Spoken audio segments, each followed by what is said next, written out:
senhores telespectadores, o nosso programa de hoje é numa das regiões menos conhecidas, mas mais emocionantes do nosso país. A região em geral chamam o Douro Superior. Eu estou concretamente no concelho de Vila Nova de Foscoa, no miradouro de São Martinho, em Seixas. Seixas é aqui perto do Freixo de Numão. Vêem claramente o Castelo de Numão. É um castelo da Reconquista, um castelo que depois é muito ampliado pelo rei Dom Dinis. Toda a região tem muito interesse. Eu acho que ultimamente o senhor telespectador tem ouvido falar nela, pois Vila Nova de Foscoa, por causa das gravuras rupestres de Foscoa, e tudo isso é importante e lá iremos. Eu vou-lhes mostrar as gravuras, mas não eram precisas as gravuras para que esta região fosse realmente um chamador de atenções. Esta região é das mais belas, das mais vigorosas que há em Portugal. E tão pouca gente cá vem, eu às vezes nem percebo porquê, mas depois tiveram a explicar, e acho que há aí uma história. A estrada 222, reparem, 222, é uma capicua, parece que devia dar sorte, mas não dá, só tem dado azar. É a reclamação constante destes povos, destas autarquias, que façam-nos uma estrada para a gente poder cá vir. Não pode. Bom, é claro, não pode, também estou a exagerar. O meu telespectador sai de Lisboa e 4 horas depois põe-se aqui. Portanto, também não é impossível. E, às vezes, os portugueses vão muito mais longe para ver muito menos do que daqui se avista. Vale a pena vir a Foscoa.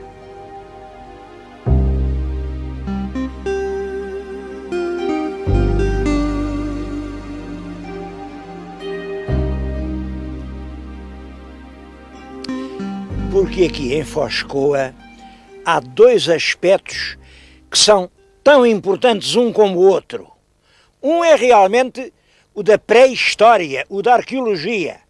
O outro é o da história, mais ligada connosco. E eu vou começar pela história.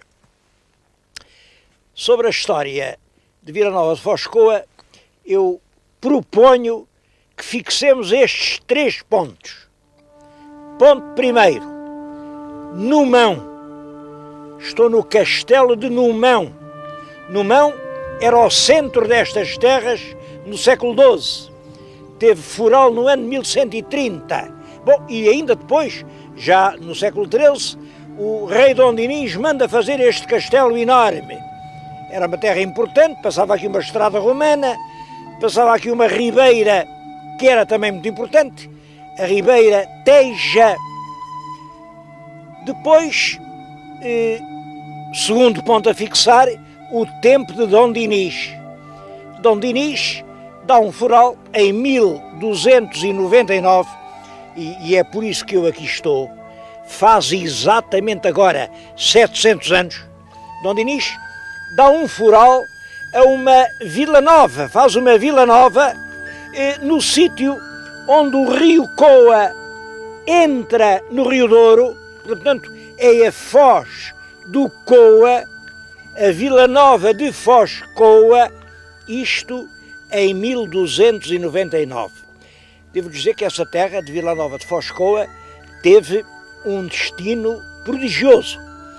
Passados 250 anos, era uma das vilas mais ricas de Trás-os-Montes. Isso por causa da judiaria. A gente vai hoje ao centro, vamos ali ao centro do que hoje é cidade e ainda notamos isso. Olhem para aquela fachada daquela igreja, aquela é uma coisa de cerca de 1550, Dom João III, já para o Dom Sebastião. Olhem para aquele pelourinho, é um dos mais ricos e mais belos do país. Todo aquele dinheiro veio da judiaria.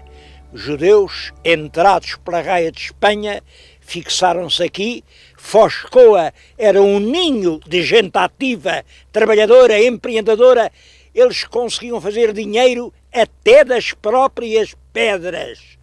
E foram eles que fizeram da vila de Dom Dinis uma próspera povoação.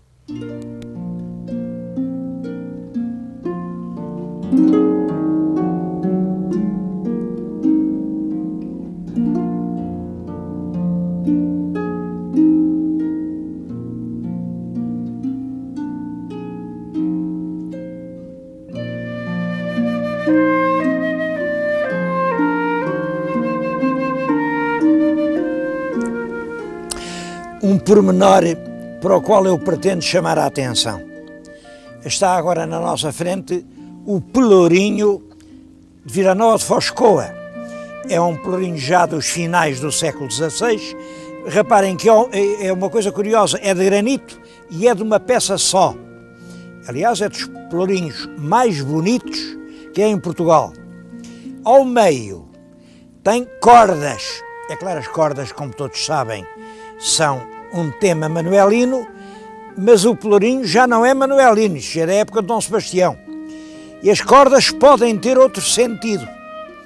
Quando ali as puseram, o fabrico de cordas era a principal atividade industrial aqui de Vila Nova de Foscoa. Os judeus chegaram aqui, não tinham terras para cultivar, não tinham nada para fazer.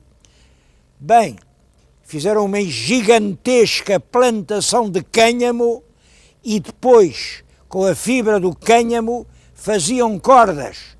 Durante séculos, Vila Nova de Foscoa foi o principal produtor de cordas do país.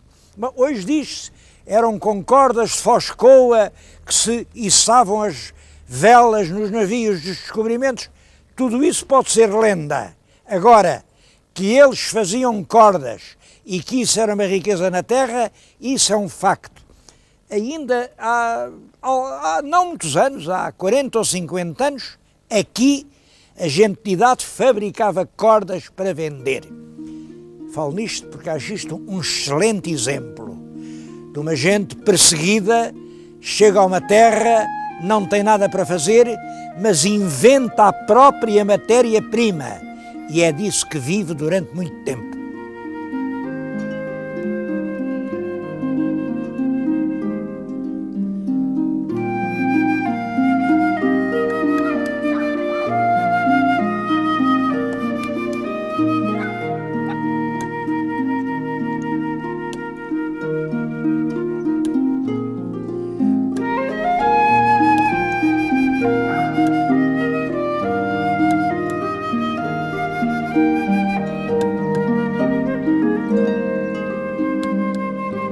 Em toda esta região são raros os palácios. Isto era realmente uma terra de povo. Em todo caso, há um ou outro solar. Estou-lhes a falar diante do solar de Seduvim. Seduvim é uma aldeia encantadora. E este solar tem uma história romântica. Se olharem pelo outro lado, veem no meio das janelas há uma que foi entaipada. Taparam a janela para esconder uma vergonha da família. Imaginem que quando aqui passaram os ingleses, o exército anglo-português, iam atrás dos franceses e vinha um tenente irlandês muito bonito. Bom, pois uma menina aqui do palácio apaixona-se pelo tenente irlandês. Foi coisa de 2 ou 3 dias, foi o tempo que os ingleses aqui estiveram. Ela apaixonou-se doidamente, claro, os pais não concordaram, trancaram-na em casa, mas ela, na noite anterior à retirada do exército, desce por aquela janela e vai com o seu tenente. Bom, felizmente a história acabou bem, porque o tenente era bom rapaz, casou com a rapariga, tiveram muitos meninos e alguns deles até voltaram ao Porto, já vieram aqui confraternizar, vieram ver o velho palácio e a janela entaipada. Como veem, é uma espécie de soror mariana dos tempos modernos, uma sorora mariana já do tempo do vinho do Porto, em que tudo acaba em bem.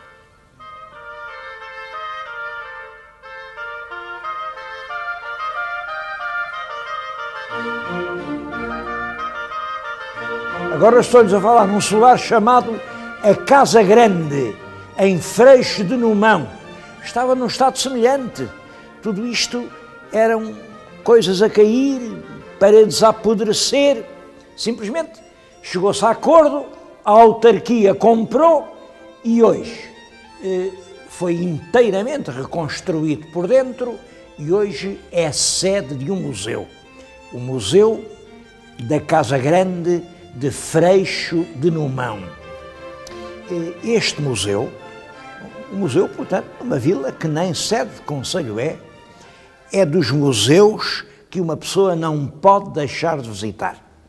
No interior do Palácio Escalavrado, fizeram um museu que contém a memória desta terra, desde os mais longínquos horizontes do passado. Estão ali numa vitrine peças bifaces que são, eu penso que do Paleolítico Médio.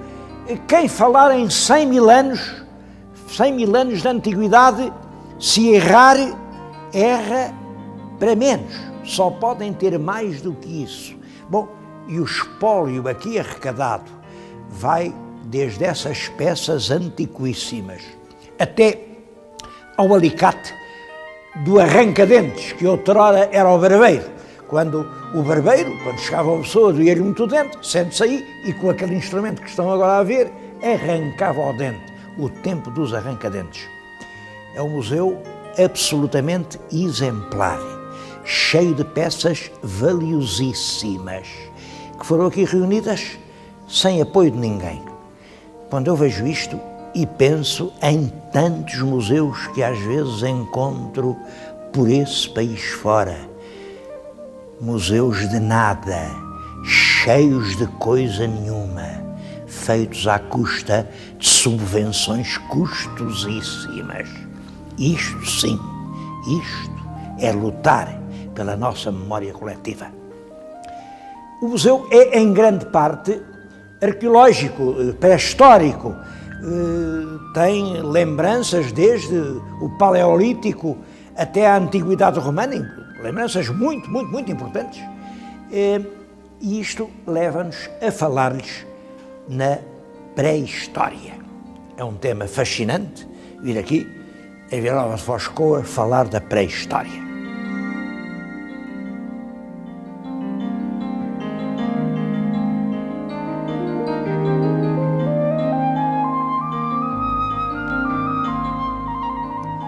A pré-história é uma ideia relativamente recente.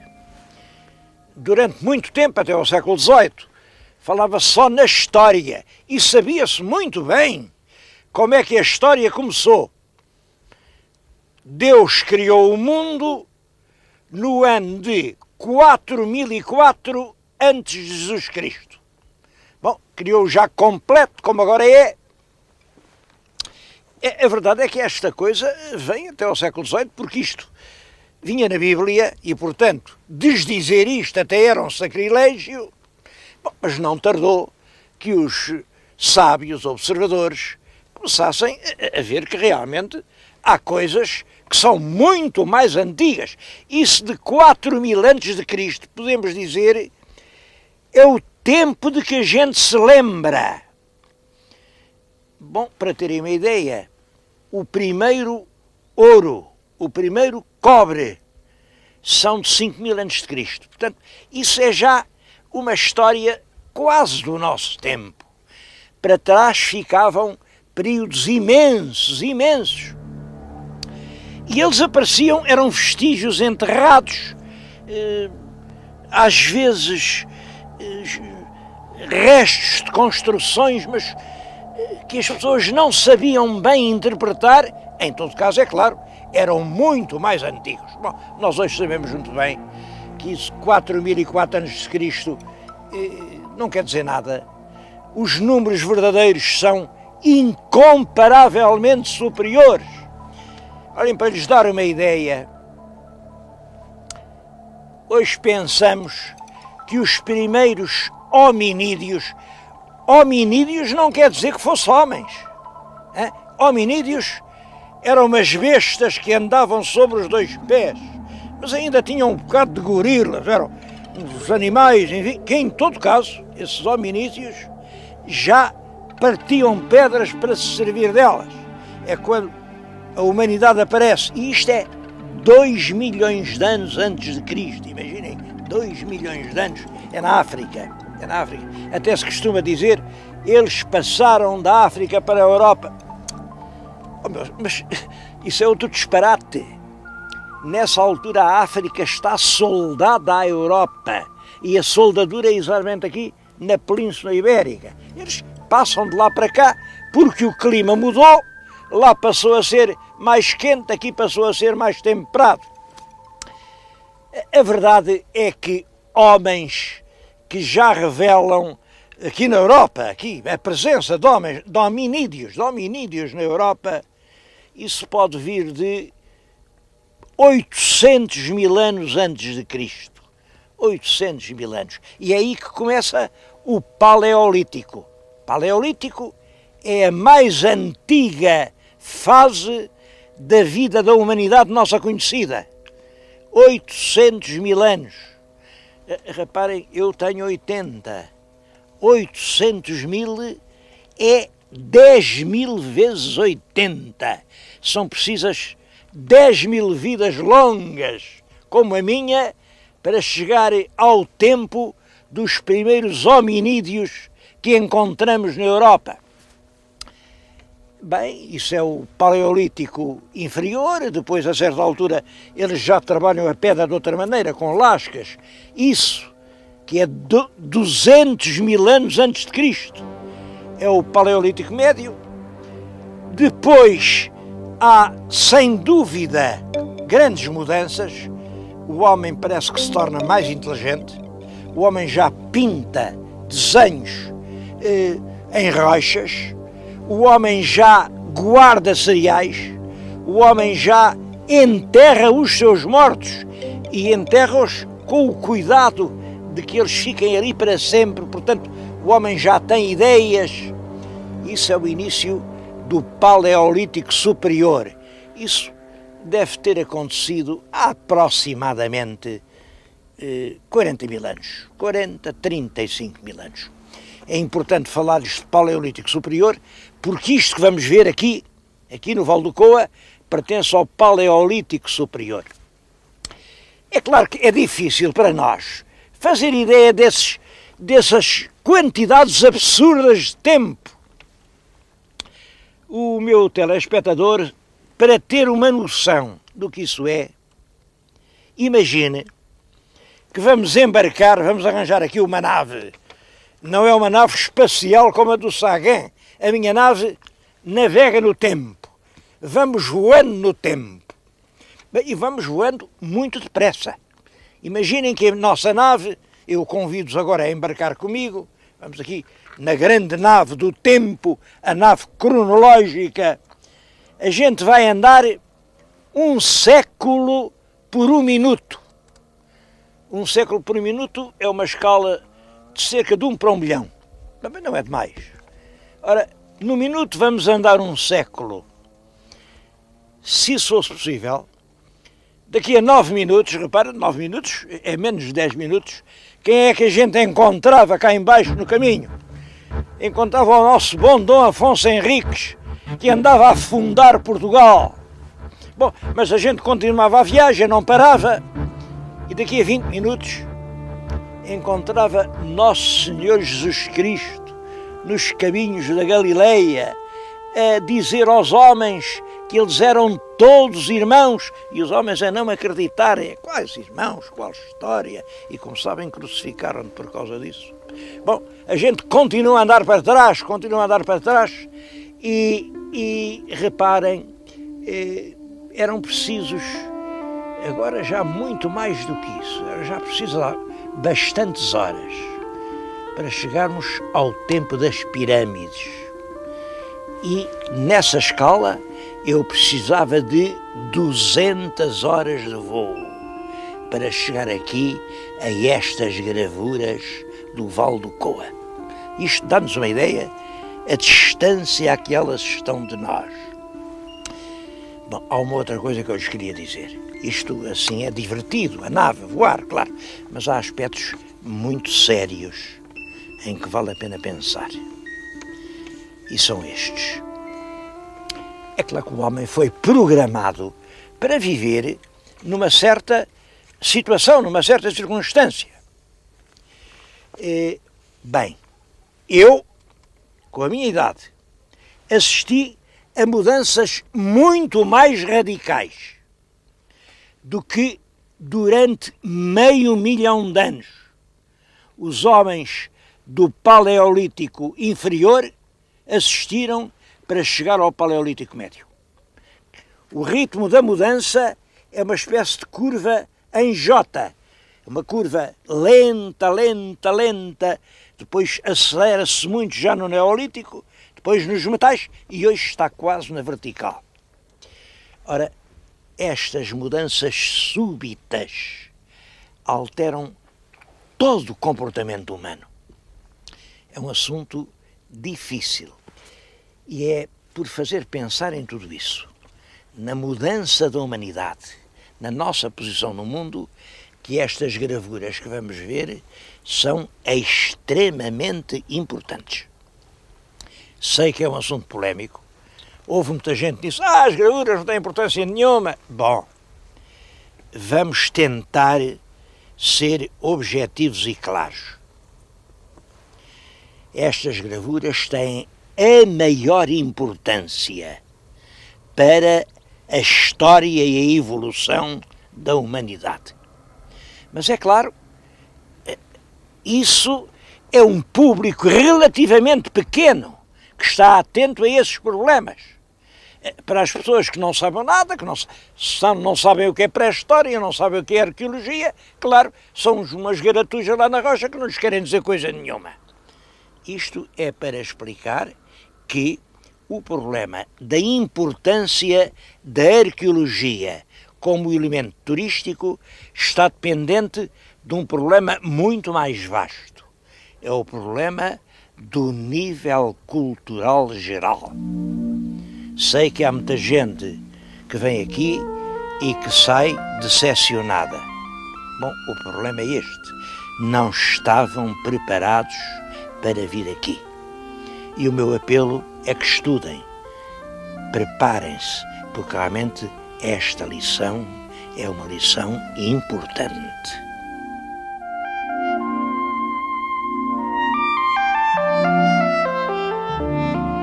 O Parque Arqueológico de Foz de Coa é grande, tem 17 km de extensão.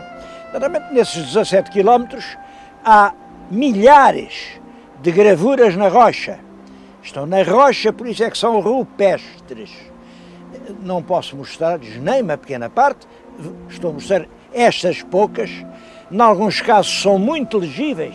Acho que qualquer pessoa vê aqui um cavalo. Qualquer pessoa vê a cabeça do cavalo, o pescoço do animal. E por cima estão gravadas outras figuras de animais. Os nossos arqueólogos atribuem a esta gravura a idade de 22 mil anos. É, portanto, um cavalo já de avançada idade. É claro que isto tem a maior importância sob o ponto de vista do estudo do Paleolítico. Porque o Paleolítico é uma época do passado da humanidade que nós conhecemos mal. Há muito mais ignorâncias que certezas. Qualquer coisa que apareça é extremamente importante. Extremamente importante para a ciência. Aqui quiseram dar-lhe também uma grande importância para o turismo. Ora, isso já é mais discutível, porque o turista não é um especialista em assuntos da antiguidade. É preciso elevar muito o nível cultural das populações para lugares como este se tornem em centros de verdadeiras romarias.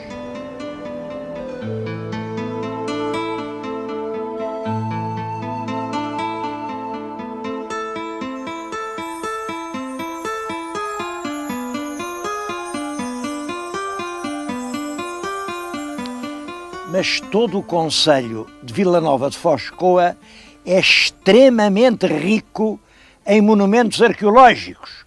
As gravuras rupestres são importantes, mas há outros monumentos igualmente importantes. Estou agora aqui nas ruínas arqueológicas do Prazo. Para mim, são das mais interessantes estações do país. Há aqui uma ocupação na sucessão dos tempos que vem desde o Neolítico até à nossa Idade Média. Está ali um santuário rupestre, em que ainda se vê, está hoje caída, uma estátua menhir, de proporções gigantescas. Como sabem, os menhires têm imagens fálicas. Era a um falo gigantesco que estas populações iam realmente prestar as suas homenagens. Lá está ainda o falo, ele caiu, mas é um ponto extremamente interessante, até por uma razão. É porque não há monumentos daqueles aqui para o norte. Aquele é único. Lá embaixo podem ver, olhem, aqueles penhascos grandes. Ali também havia habitações pré-históricas. Ao lado é o que resta de uma vila romana. Uma vila romana que esteve várias vezes ocupada, foi destruída. Bom, daquele lado veem ainda colunas. É que na casa senhorial da Vila Romana veio a ser construída mais tarde, já na época cristã, uma igreja. Bom, e essa igreja esteve aberta ao culto até ao último quartel do século XIII. Isto é curioso porque é exatamente nessa altura que o Dom Dinis cria Vila Nova de Foscoa. Claro, a igreja foi abandonada, pouco a pouco ficou coberta de terras, mas reparem como entre aquele santuário fálico e esta igreja abandonada ficam perto de 3.000 anos de história. Há vários outros monumentos muito importantes, como por exemplo o Castelo Velho. Eu só não vou lá por absoluta falta de tempo, já ultrapassei o tempo do programa, mas aqui fica este convite aos senhores telespectadores. Venham a Vila Nova de Foscoa, percorram estes itinerários arqueológicos e verão que é uma das regiões mais surpreendentes e mais aliciantes do norte de Portugal.